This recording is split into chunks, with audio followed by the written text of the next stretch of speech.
اللهم صل على سيدنا محمد يا رب صل وسلم دائما أبدا على حبيبي. وہ موضوع یہ ہے کہ جیسے مال کمانا، اس میں شریعت کے کچھ احکام ہیں کہ کہاں سے کمانا ہے، کیسے کمانا ہے. اسی طرح مال خرچ کہاں کرنا ہے، اس کے بارے میں بھی شریعت کی تعلیمات ہیں. آواز سب کو صحیح آ رہی ہے بھائی؟ تصویر کا اتنا مسئلہ نہیں ہے، آواز صحیح آنی چاہیے. اگر تصویر صحیح نہیں آ رہی تو پھر یہ آپ کی آنکھوں کا فالٹ ہے، آپ کو میں صحیح نظر نہیں آ رہا. آواز صحیح نہیں آ رہی تو پھر یہ یا تو میرا فالٹ ہے یا مائک کا فالٹ ہے. تو مال کہاں سے کمانا ہے یہ تو سنتے رہتے ہیں علماء سے. خرچ کہاں کرنا ہے، بہت اہم موضوع ہے یہ. اس پر میں نے پچھلے بیان میں ایک بات کی تھی کہ جو غیر مسلم ہیں ان کے پاس اس بارے میں ہدایات نہیں ہیں کہ مال کہاں خرچ کرنا ہے. ہدایات نہ ہونے کی وجہ سے انہیں یہ معلوم ہی نہیں کہ کہاں خرچ کرنا صحیح ہے اور کہاں خرچ کرنا غلط ہے. پہلی بات یہ خوب اچھی طرح سمجھ لیں کہ یہ جو دولت ہے یا مال ہے یہ ایسی بیکار چیز نہیں ہے کہ آپ اسے جہاں چاہیں اڑا دیں. اسلام میں دولت کی ایک بہت قیمت ہے، ویلیو ہے، اور کوئی بھی چیز جو ویلیویبل ہوتی ہے یا قیمتی ہوتی ہے وہ اللہ کی نعمت ہوتی ہے، اور اللہ کی نعمت کی ناقدری یہ بہت بڑا، بولو بھائی، جرم ہے. اب اس پر پہلے تو میں قرآن کی آیت پیش کروں گا کہ اسلام میں دولت کی ویلیو کتنی ہے، قیمت کتنی ہے. پھر ایک اشکال کا جواب دوں گا. اشکال یہ ہوتا ہے کہ جب دولت کی اتنی قیمت ہے اسلام میں تو پھر یہ کیوں کہا جاتا ہے کہ یہ دنیا ہے، کچھ بھی نہیں ہے، سب یہیں پڑا کا پڑا رہ جائے گا، دولت سے دل نہ لگاؤ. بھائی جب قیمتی چیز ہے تو دل تو لگاؤ نا. مسئلہ خراب ہو گیا یار. مجھے ایسے دیکھ رہے ہیں جیسے میں پہلی بار. آپ بھائی سوال ہوگا کہ نہیں ہوگا؟ ایک طرف علماء سے سنتے ہیں دولت ہے، مٹی ہے. تبلیغ میں گشت کے لیے نکلتے ہیں تو کہتے ہیں کھڑی مٹی اور ایک پڑی مٹی. جو بلڈنگیں ہیں، بنگلے ہیں، یہ کھڑی مٹی ہے، اور ایک مٹی وہ ہوتی ہے جو زمین پہ کوئی حیثیت نہیں ہے اس کی. نوٹ، پیسہ، دولت، بینک بیلنس سب یہیں رہ جائے گا، سب ٹھاٹ پڑا رہ جاوے گا جب لات چلے گا بنجارا. اسے دل نہ لگاؤ. اور آج ہم مفتی طارق مسعود صاحب سے سن رہے ہیں کہ اسلام میں پیسے کی بڑی قیمت ہے. تو عجیب سی بات ہے یار، یہ مولویوں کا پتہ ہی نہیں چلتا کس وقت کیا بول دیں. کیا خیال ہے؟ مولویوں کا پتہ ہی نہیں چلتا کس وقت کیا بول دیں. تو دیکھیں یہ جو قرآن میں آتا ہے نا، یہ حدیث میں آتا ہے انما متاع الحیات الدنیا، دنیا کا جو کچھ سامان ہے، جس میں بحریہ ٹاؤن کے پلاٹ بھی ہیں، جس میں آپ کے بینک اکاؤنٹ میں جو رقمیں پڑی ہوئی ہیں کروڑوں کی، وہ بھی اللہ اس کو کیا فرماتا ہے؟ متاع قلیل. یہ دنیا کا تھوڑا سا سامان، کچھ بھی نہیں ہے. ایک طرف قرآن میں آتا ہے کہ یہ کیا ہے؟ کچھ بھی نہیں ہے، کوئی اوقات نہیں ہے اس کی. تو یاد رکھو اس کی کوئی اوقات نہیں ہے آخرت کے مقابلے میں. سمجھ رہے ہو؟ آخرت کے مقابلے میں جب اس کو کمپیئر کیا جائے آخرت سے، پھر اس کی کوئی اوقات، بولو بھائی، نہیں ہے. اگر آخرت سے کمپیئر نہیں کرتے تو اسی کی اوقات ہے, اس کے بغیر انسان کی کوئی حیثیت ہے ہی نہیں. اشکال حل ہو گیا؟ ابھی تھوڑا اور مثال سے سمجھاتا ہوں. مسئلہ یہ ہے, پہلے تو میں بتاتا ہوں قرآن میں دولت کی کوئی اہمیت نہیں ہے, اس پہ کیا آیات ہیں. پھر یہ کہ قرآن میں دولت کی بڑی اہمیت ہے, اس پہ کیا آیات ہیں. تو ان دونوں میں تطبیق کیسے ہے؟ ایک طرف قرآن جگہ جگہ کہہ رہا ہے انما مثل الحیات الدنیا, اس دنیا کی زندگی کی جو مثال ہے, یعنی اس دنیا میں جو کچھ ہے اس میں آپ کا بینک بیلنس بھی آ گیا, اس میں آپ کے بنگلے بھی آ گئے, بحریہ ٹاؤن کے پلاٹ بھی آ گئے, اور اس میں آپ کا جو بزنس ہے وہ بھی آ گئی, آپ کا جو رینک ہے آپ 17 گریڈ کے ہیں, 18ویں گریڈ کے ہیں, یہ سب چیزیں آ گئیں. اللہ فرماتے ہیں متاع قلیل, تھوڑا سا دنیا کا سامان, کوئی ہے لہو ولعب, کھیل تماشا, وزینت وتفاخر, زینت ہے, شو بازی ہے, ایک دوسرے پر دھونس جمانا, فخر کرنا, میری گاڑی اتنی بڑی, تو ابھی تک رکشا نہیں خرید سکا, یہ شو بازیاں ہیں نا. ایک طرف قرآن میں آتا ہے کہ پیسے کی حفاظت کرو. قرآن میں کیا آتا ہے؟ بولو بھائی, پیسے کو ضائع مت کرو. فرمایا کہ ولا تبسطها کل البسط, اڑانا نہ شروع کر دو, وہ پھینک رہے ہیں ایسے. قرآن میں آتا ہے کہ یتیم بچے کے مال کی حفاظت کرو. آپ کے والد کا انتقال ہو گیا, والد کی اولاد میں نابالغ بچہ ہے, آپ بڑے بھائی ہیں, سمجھ رہے ہیں؟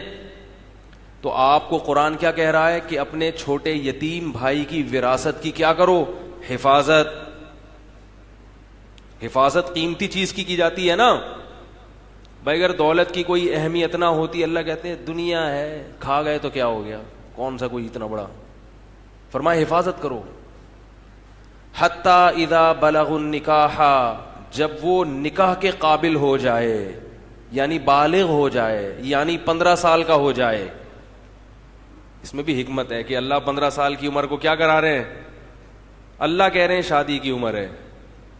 یا تو اللہ کا نام لینا چھوڑ دو بھائی, یا پھر اپنی چلاؤ ہر چیز میں. حتی اذا بلغ النکاح, سورہ نساء کی آیات. فرمایا جب یہ نکاح کی عمر کو پہنچ جائیں, یعنی بالغ ہو جائیں, یعنی بولو بھائی 15 سال کے ہو جائیں. فَإِنْ آنَسْتُمْ مِنْهُمْ رُشْدًا, اگر تمہیں لگے کہ یہ سمجھدار ہیں, اگر تمہیں لگے سمجھدار ہیں. سمجھدار کا مطلب یہ جانتے ہیں کہ پیسہ کہاں خرچ کرنا ہے اور کہاں خرچ نہیں کرنا. اتنی سمجھ ان میں پیدا ہو گئی ہے. بچے نہیں ہیں کہ بیوقوف بنا کے کوئی بھی ان سے کاروبار کے نام پہ پیسے لے لے یا کھیل کود میں اڑا دیں.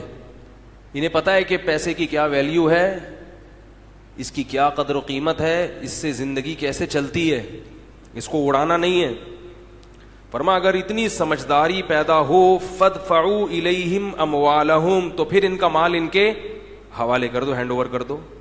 وَلَا تُؤْتُوا السُّفَهَاءَ, اور اگر ان میں اتنی سمجھداری نہیں ہے, بالغ تو ہو گئے, نکاح کے قابل تو ہو گئے, مگر سمجھدار نہیں ہے, تو ان کا مال ان کے حوالے مت کرو. کیوں؟ جعل اللہ لکم قیاما, فرمایا اسی مال سے اللہ نے تمہاری زندگی کا حساب کتاب جوڑ دیا ہے.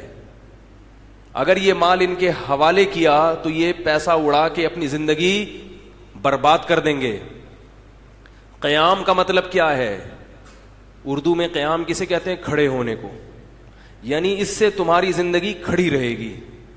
اگر یہ نہ ہوا تو تمہاری زندگی, بولو بھائی, تباہ ہو جائے گی, گر جائے گی, چل نہیں سکتے, معاشرے کے ساتھ سروائیو نہیں کر پاؤ گے. یعنی اگر ہم جعل اللہ لکم قیامن کا آج کی زبان کے لحاظ سے, آج کے محاوروں کے لحاظ سے ترجمہ کریں تو ترجمہ یہ بنے گا کہ پیسہ وہ چیز ہے جس سے تم معاشرے میں اچھے طریقے سے سروائیو کر سکتے ہو. جب یہ اتنی قیمتی چیز ہے تو بیوقوف بچوں کے ہاتھ میں یہ پیسہ مت دیا کرو جب تک کہ وہ سمجھدار نہ ہو جائیں. اگر وہ سمجھدار ہو گئے تو پھر یہ پیسہ ان کے حوالے کر دو, پھر رکھنے کی بھی اجازت نہیں ہے. اس آیت سے پتہ چلتا ہے کہ پیسے کی اللہ کی نظر میں بہت, یار بولنے میں کیا جا رہا ہے یار, پتہ نہیں کیا مسئلہ کیا ہے. تو قیمت ہے, کتنا وقت لگا اس کو بولنے میں, مجھے خوشی ہو جاتی ہے, تھوڑا سا میرا خون بڑھ جاتا ہے. تو اللہ کی نظر میں اس کی بہت, اب بھی تو بولے نا ماشاءاللہ, دیکھو قیمت ہے. جب تک آپ بولنے والے کے ساتھ نہیں رہتے نا تو وہ پھر یہ ایک عجیب سی شکل بن جاتی ہے, ایک لیکچر سا بن جاتا ہے. تو ہم ٹرینر بننے کی کوشش کر رہا ہوں میں, لیکچرار بننے کی کوشش. جو بات بتا رہا ہوں میں چاہتا ہوں آپ اس پہ کیا ہو جائیں, ٹرینڈ ہو جائیں, پکے ہو جائیں. اور یہ بات یاد رکھو, یہ باتیں آپ کو علماء کے علاوہ کوئی بھی, یہ گوروں کے پاس یہ باتیں نہیں ہیں. ہماری قوم انگلش سے متاثر ہوتی ہے, ڈگریوں سے متاثر ہوتی ہے. گورا کوئی بھی بات کرے وہی گورے نے کہی ہے, فوراً لے لیں گے. آج کل آپ نے دیکھا گوروں کی کتابیں آ رہی ہیں کہ کامیاب لوگوں کی 100 علامتیں یا 7 علامتیں, اس نام کی کتابیں بہت ہٹ ہوئی ہیں مارکیٹ میں. میں نہیں کہہ رہا کہ وہ غلط ہیں, یقیناً ان میں بہت اچھی باتیں ہیں, وہ ہٹ ہونی چاہیے. لیکن اس ٹاپک پر ہمارے علماء کی اس سے بھی اچھی اچھی کتابیں چھپ چکی ہیں. آپ امام غزالی کو پڑھیں, امام غزالی, ان کا فلسفہ پڑھیں. گورے نے ان کا فلسفہ پڑھا ہے, اب تک پڑھایا جاتا ہے. جرمنی کی یونیورسٹیوں میں جب فلسفہ پڑھایا جاتا ہے اس میں امام غزالی کو بھی پڑھایا جاتا ہے. لیکن ہماری قوم اپنے اسلاف سے دور ہو رہی, بالکل تعلق ختم ہو رہا ہے. ہر چیز میں غیر مسلم آ رہے ہیں. پھر اس کا نقصان کیا ہوتا ہے؟ ٹھیک ہے, میں یہ نہیں کہہ رہا کہ ان کی باتیں غلط ہیں, ان کی بہت ساری باتیں صحیح ہوتی ہیں, اور حکمت کی بات کہیں سے بھی ملے اس کو لے لینا چاہیے. لیکن جب آپ کے پاس وہ حکمت کی باتیں موجود ہیں تو آپ کو غیروں کے پاس جانے کی کیا ضرورت؟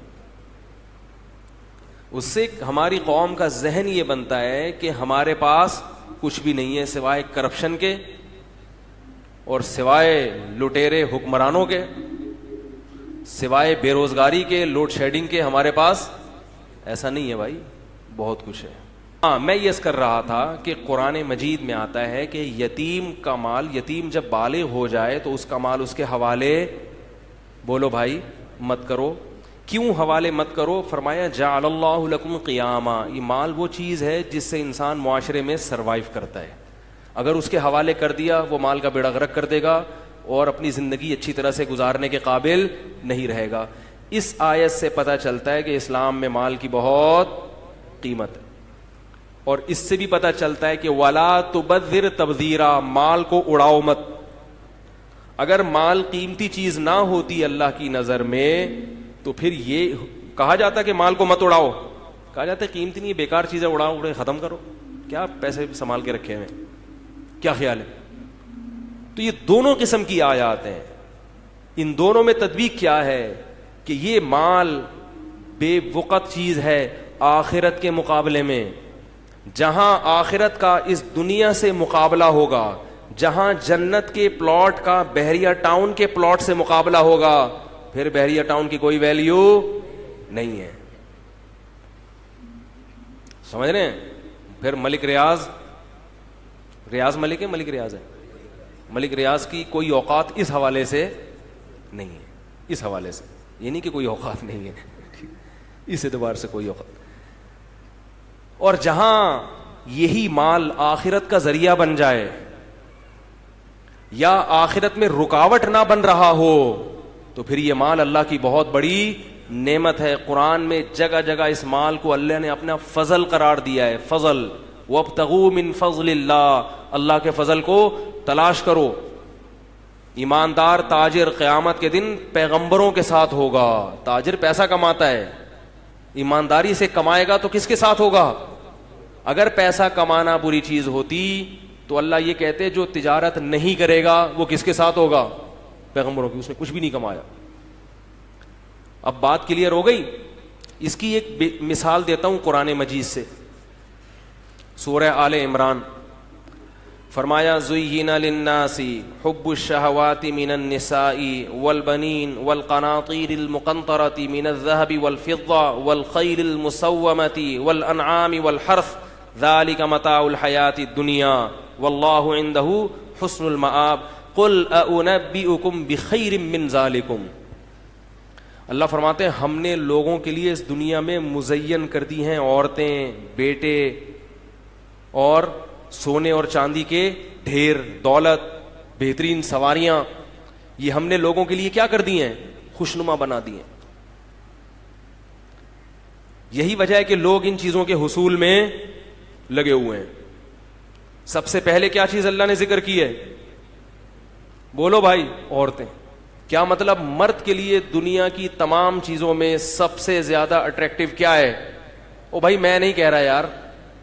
کون کہہ رہا ہے؟ اللہ کہہ رہے. اس کے بعد اولاد میں بیٹے، بیٹیوں سے بھی محبت ہوتی ہے، بیٹوں کی لالچ عام طور پہ زیادہ ہوتی ہے.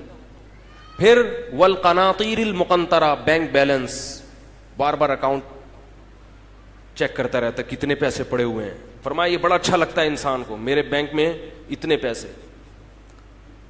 والانعام والحرث والخیل المسومہ، نشان زدہ گھوڑے یعنی بہترین سواریاں، لینڈ کروزر ہے، مرسیڈیز ہے، گاڑی دیکھ دیکھ کے روزانہ 20 روپے دے کے کپڑا لگواتا ہے اس کی، یار چمکاؤ اس اچھی لگے دیکھنے میں. فخر ہے انسان کو. لوگ بعض دفعہ صرف زینت کے لیے گاڑی رکھتے ہیں، حالانکہ ضرورت W11 سے بھی پوری ہو جاتی. اب تو الکریم اور اوبر والے آ گئے ہیں، گاڑی کی ضرورت نہیں ہے، پھر بھی رکھی ہوئی ہے تاکہ کہیں اپنی گاڑی میں جائیں تو اچھے لگیں گے.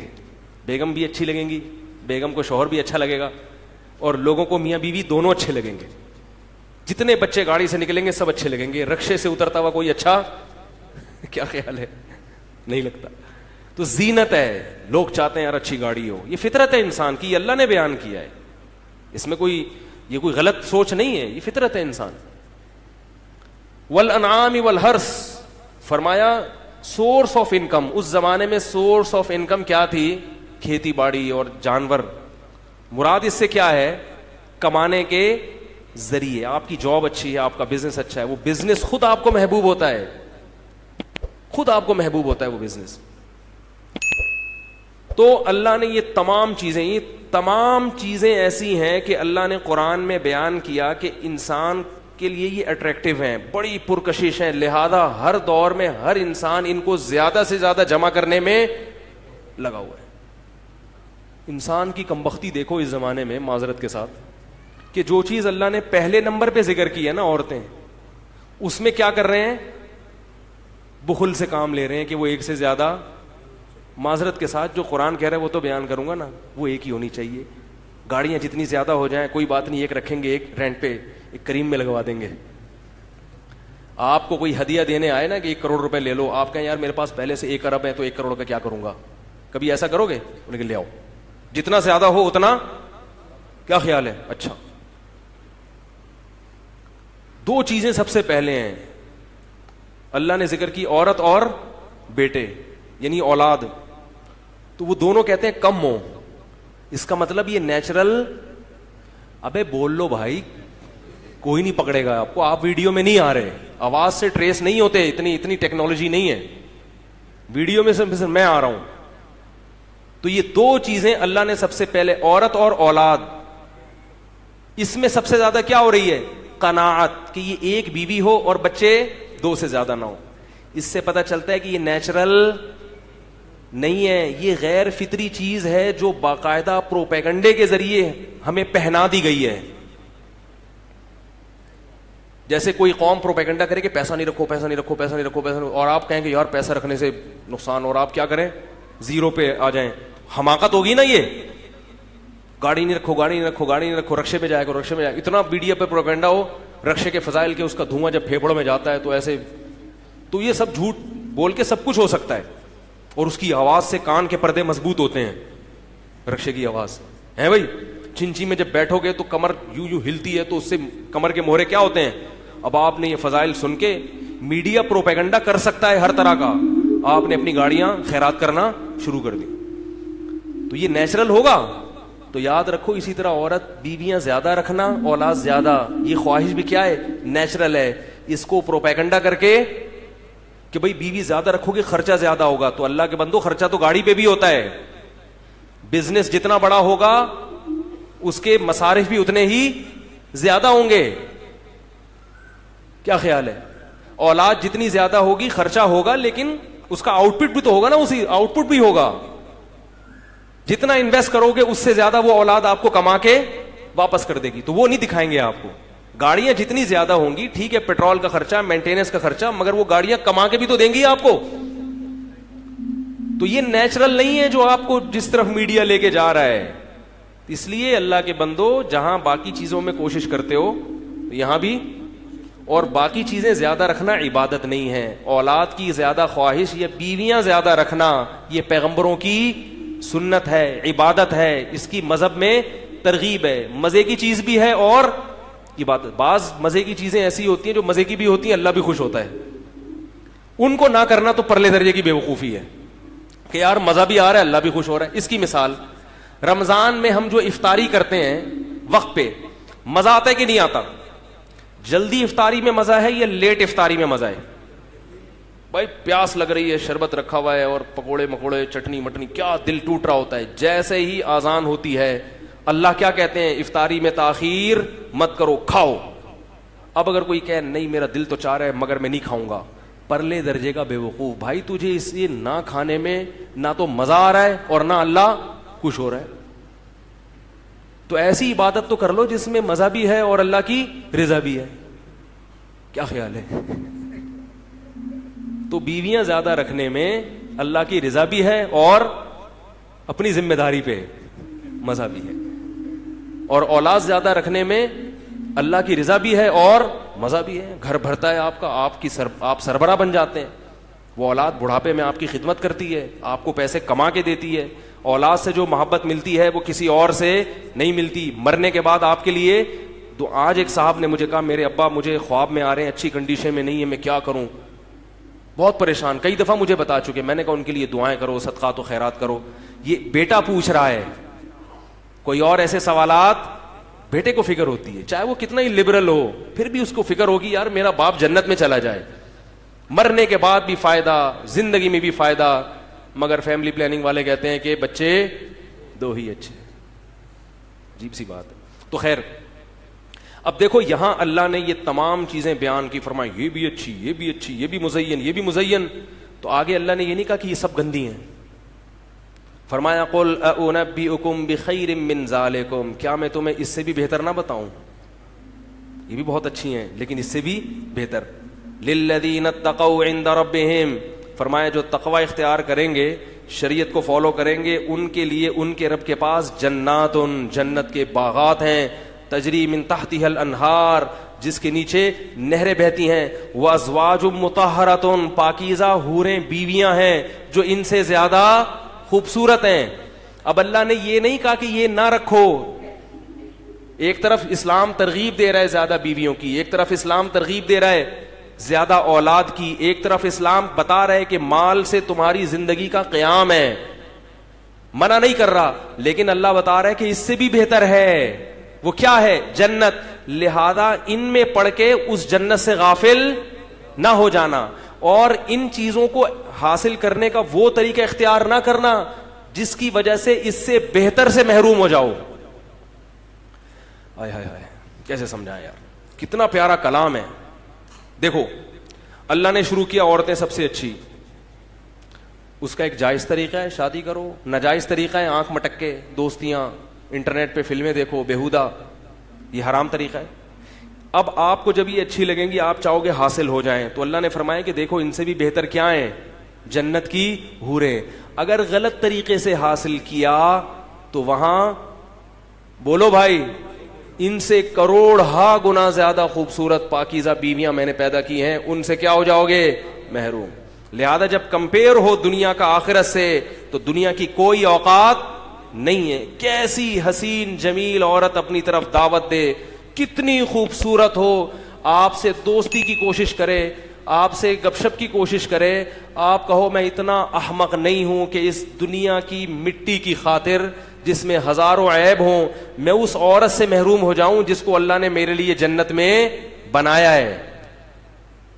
یوسف علیہ السلام کو زنا کی دعوت دی بادشاہ کی بیوی نے.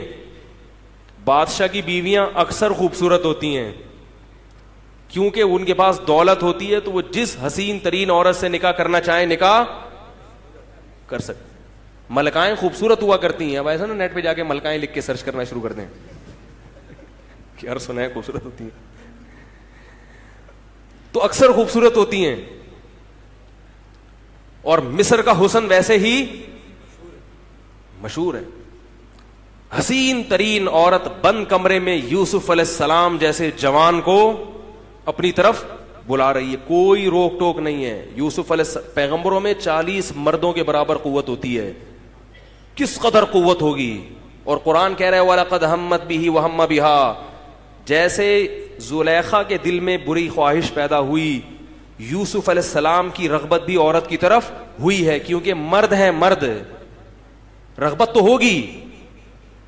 بند کمرے میں ایک حسین ترین عورت دعوت دے رہی ہے ایک جوان کنوارے لڑکے کو, اور کوئی روک ٹوک نہیں ہے, اور مخالفت میں نقصان کا خطرہ ہے. اگر اس کی خواہش پوری نہیں کرتے یوسف علیہ السلام تو بدنامی کا خطرہ ہے. جیسے کہ اس نے الزام لگا دیا, بلیک میل کرنا شروع کر دیا, جیل میں ڈال دوں گی. کئی سال جیل میں چلے گئے ہیں.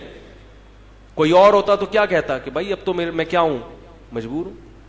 یوسف علیہ السلام کو جب بلایا انہوں نے کہا معاذ اللہ, اللہ کی پناہ, انہ ربی احسن مثوایا, وہ میرا رب ہے جس نے مجھے کنویں سے نکال کے بادشاہ کے محل میں ٹھکانہ دیا, تو میں اس رب کی نافرمانی کیسے کر سکتا ہوں. یہ کاملین کا تقویٰ ہے کہ جنت بھی دوسرے درجے میں, اس سے بہتر جنت میں ملے گی وہ بھی ٹھیک ہے, لیکن سب سے پہلی بات یہ کہ ہم نمک حرام کیسے بن جائیں. جس خدا کا کھایا ہے, جس نے یہ قوت دی, جوانی دی, خوبصورتی دی, آج اس کی اس نعمت کو غلط کیسے استعمال کر لیں ہم. غیرت بھی تو کوئی چیز ہوتی ہے نا. احسان فراموشی کو دنیا میں کوئی بھی پسند. یوسف علیہ السلام جانتے تھے کہ میرے رب نے میرے لیے نکاح کے علاوہ کوئی بھی راستہ نہیں چھوڑا, اور یہ کسی کی بیوی ہے, میں اس سے نکاح بولو بھائی نہیں کر سکتی, میرے لیے کوئی راستہ نہیں ہے اس کی طرف جانے کا. کیا فرمایا اللہ کی پناہ. تو بتاؤ یوسف علیہ السلام ناکام ہوئے یا کامیاب ہو گئے؟ کامیاب. اگر کوئی شخص ہوتا اس موقع پر اور وہ زنا کر لیتا, جہنم کی آگ مقدر تھی, تھوڑی دیر کا مزہ ہے, اور غیرت مند لوگوں کی فہرست سے خارج. اللہ نافرمانوں میں, اللہ لے دے گا یہ غیرت نہیں ہے اس میں, میرا کھایا, میری نعمتوں سے لطف اندوز ہوا, اب میں نے ایک پابندی لگا دی ہے کہ بھئی حلال طریقے سے عورت کی طرف جاؤ, حرام طریقہ اختیار, یا تو اللہ یہ کہہ دیتے نا کہ جاؤ ہی نہیں, یہ بھی حق تھا اللہ کو.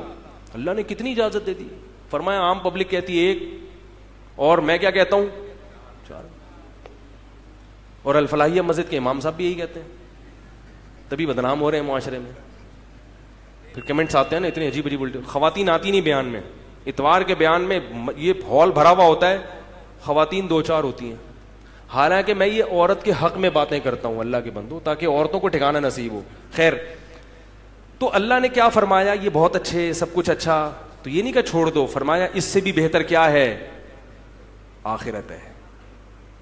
تو لہذا جب اس دنیا کا مقابلہ آخرت سے ہو تو والآخرۃ خیر وابقا, فرمایا آخرت بہتر بھی ہے اور باقی رہنے والی بھی ہے. یعنی یہ دنیا ایک تو فنا ہونے والی ہے, جو کچھ بھی ہے ختم ہو جائے گا, آخرت ختم نہیں ہوگی, اور آخرت اس سے زیادہ مزے کی بھی ہے. تو یہ مطلب ہے کہ اسلام میں پیسے کی ویلیو نہیں ہے آخرت کے مقابلے میں.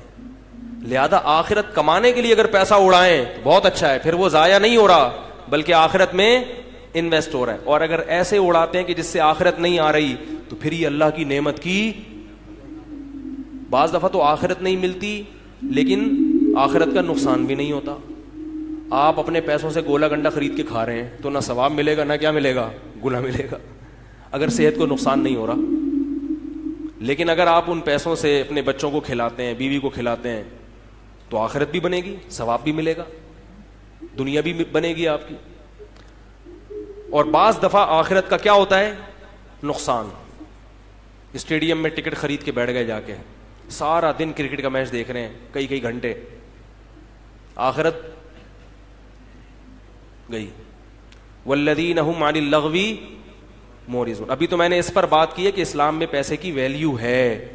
اب موقع نہیں ملا, اگلے ہفتے انشاءاللہ اس پر بات کروں گا کہ ویلیو ہونے کی وجہ سے اسلام نے پیسے کے بارے میں کچھ احکام دیے ہیں تاکہ ہم جو کماتے ہیں اس نعمت کی ناقدری نہ ہو, وہ کم خرچے میں اس کا آؤٹ پٹ دنیا میں بھی اور آخرت میں بھی زیادہ ہو, کیونکہ اس کی ویلیو ہے اسلام میں, ضائع کرنے کی اجازت نہیں ہے, قیمتی چیز ہے, اللہ کی بہت بڑی نعمت ہے, تبھی دوسرے کا مال کھانے کو حرام قرار دیا. تو میں ابھی یہ بات یہاں موضوع مکمل کر کے ایک چھوٹی سی بات کرتا ہوں. کرکٹ پہ بات آئی ہے تو جامعۃ الرشید میں کچھ دن پہلے, کیا نام ہے آفریدی صاحب کا پورا نام, شاہد آفریدی آئے تھے, دیکھا ہی ہوگا فیس بک پہ. تو جامعہ کے جو علماء ہیں انہوں نے بڑا پروٹوکول دیا, میری بھی ملاقات ہوئی, مسکرا کے میں نے مصافحہ کیا. اس پہ بہت سے لوگوں نے کمنٹس کیے ہیں کہ مفتی صاحب ایک طرف تو کہتے ہیں کرکٹ کے جو آج کل بین الاقوامی میچز ہو رہے ہیں ان میں ٹائم برباد کرنا جائز نہیں ہے, یہ نہ دنیا کا فائدہ نہ, اور اوپر سے کھلاڑیوں سے مسکرا کے مل رہے ہیں, کیا یہ کھلا تضاد نہیں ہے؟ مفتی منیب کے پیچھے نماز پڑھ رہے ہیں, کیا یہ کھلی منافقت؟ میں نے کب فتویٰ دیا کہ مفتی منیب کے پیچھے نماز حرام ہے بھائی؟ تو یاد رکھو میرا موقف وہی ہے.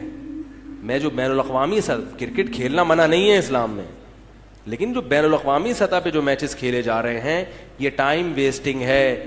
قرآن میں اللہ نے 18ویں پارے میں فرمایا والذین هم عن اللغو معرضون, ایمان والے لغویات سے اعراض کرتے ہیں. آپ کے پاس بہت محدود وقت ہے, وہ وقت ہمیں ضائع کرنے کی اجازت, کھیلیں, انٹرٹین کریں, ایکسرسائز ہوگی, ہلا گلا ختم. کئی گھنٹے بیٹھے ہوئے ہیں اور پھر اتنی دیر کا کھیل نہیں ہوتا, پھر اس کے تبصرے کئی مہینے چلتے ہیں, اور پھر ہار اور جیت, جو کھیل کی ہار جیت ہے اس کو عزت اور ذلت کا معیار بنایا ہوا ہے. پاکستان اگر انڈیا کے مقابلے میں جیت گیا تو سبحان اللہ, ایٹمی دھماکے سے قوم اتنا خوش نہیں ہوئی جتنا ایک چھکے پہ خوش ہوتی ہے. بھائی کھیل کو اتنا پروٹوکول دینے کی اجازت, پھر ان کھلاڑیوں کے انٹرویوز کئی دنوں تک چلتے ہیں. یہ کیا ہے؟ مسلمان قوم کا یہ نہیں ہے. تو میں اس کو پہلے بھی غلط سمجھتا تھا, اب بھی. باقی کسی کھلاڑی کو پروٹوکول دینا, تو اس کے لیے میں ایک بات عرض کروں, کھلاڑی تو دور کی بات, اگر کوئی فنکار اداکار بھی آئے گا نا تو اس سے بھی تمیز سے ملنا. یہ کیا ہے؟ جب کوئی آپ کے گیسٹ بن کے آیا ہے تو آپ اس سے کیا کریں گے؟ تمیز سے ملیں گے. اور دوسری بات یہ کہ ہر شخص میں کچھ خوبی ہوتی ہے, ہر مسلمان میں, بلکہ ہر انسان میں کچھ پازیٹیو چیزیں بھی ہے جو میرے سینے میں نہیں ہے. یہ ان کا ظرف ہے کہ دین کے قریب کرنے کے لیے ایک فاحشہ عورت کو انہوں نے کیا بنا لیا, اپنی, صرف کہا نہیں بلکہ اپنی بیٹی بنا لیا. تو یہ پازیٹیو چیز ہے کہ ایک اتنا بڑا ظرف ایک عالم دین کا جو تقوی اور اللہ کی محبت سے بھرا ہوا ہو اور ساری زندگی لوگوں کی اصلاح کا کام کرتا رہا ہو, وہ ایک فاحشہ عورت کو اپنی بیٹی صرف کہتا نہیں ہے بلکہ بنا لیتا ہے. خدا کی قسم بہت بڑا ظرف ہے یہ, اس پہ تو سلوٹ کرنا چاہیے. یہ ظرف ہمارے اندر. ہاں ایک بات اس میں حدود اللہ, کہ کسی کی اس طرح سے عزت کرنا کہ اس کے فن کی تعریف کرنا شروع کر دیں. آپ کے پاس کوئی اداکارہ آئی ملنے کے لیے, آپ عزت سے مل رہے ہیں اور پھر آپ کہہ رہے ہیں آپ کی فلموں سے معاشرے میں ماشاءاللہ بہت ایک چینج آ رہا ہے معاشرے میں. کیا خیال ہے؟ یہ کیا ہے؟ غلط ہے. اسی طرح اگر وہ توبہ کے بغیر مر گیا, ابھی تو امید ہے نا اچھے اخلاق کی وجہ سے توبہ کر لے, اگر توبہ نہیں کی اور دنیا سے اسی حالت میں چلا گیا, پھر اس کو پروٹوکول دینے کی اجازت, بولو بھائی, نہیں. کیونکہ وہ اس نے اس مہر لگا دی ہے اللہ کی نافرمانی پر. جیسے غیر مسلم جب تک زندہ ہے اس کی عزت کریں, صحیح ہے, اس کو گفٹ بھی دیں, مرنے کے بعد اس کے لیے دعا کی اجازت نہیں ہے کیونکہ وہ اللہ کا دشمن بن کے جب تک زندہ ہے امیدیں قائم ہیں. مر گیا, اب اس کے لیے جنازہ پڑھنے کی اجازت بولو بھائی نہیں ہے، اس کے لیے مغفرت کی دعا کی اجازت نہیں ہے، اگرچہ وہ آپ کے والدین ہی کیوں نہ ہو.